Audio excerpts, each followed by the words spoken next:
Tingkatkan kepercayaan diri di lapangan atlet. Di lapangan, atlet voli putri Proliga berlomba tampil cantik dan modis di setiap pertandingan.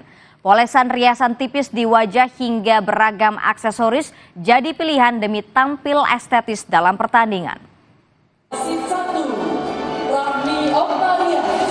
Tampil cantik menjadi pembawaan alami setiap kaum hawa, tidak terkecuali bagi mereka yang berlaga di kompetisi Proliga.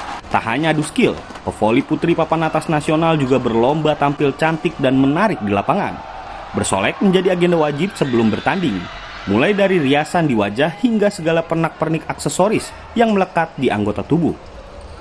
Sebagian besar mengaku tampil cantik di lapangan meningkatkan kepercayaan diri sehingga mampu mengeluarkan kemampuan terbaik di lapangan.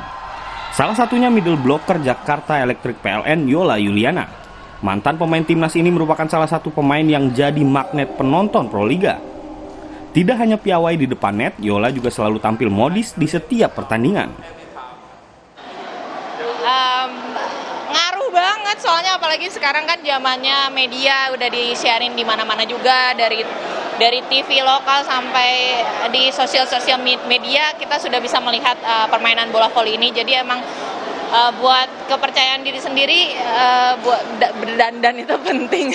Kalau aku paling lipstick sama blush on. Sama sepatu biasanya. Sepatu aku suka matching sama kostum gitu. Selama tidak berlebihan, tidak ada larangan bagi para pevoli putri untuk memoles diri. Selain meningkatkan kepercayaan diri, penampilan estetik pemain juga berbanding lurus dengan antusiasme penonton khususnya kaum adam, baik di pinggir lapangan maupun dari layar kaca. Angga Nuriski, Kompas TV Malang, Jawa Timur.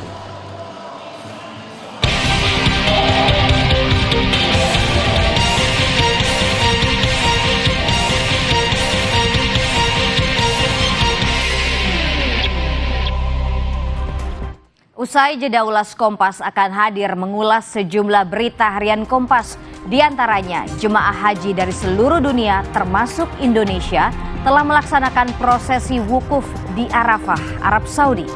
Prosesi wukuf ibadah haji 1445 Hijriah 2024 dilaksanakan pada 9 Zulhijjah atau hari Sabtu.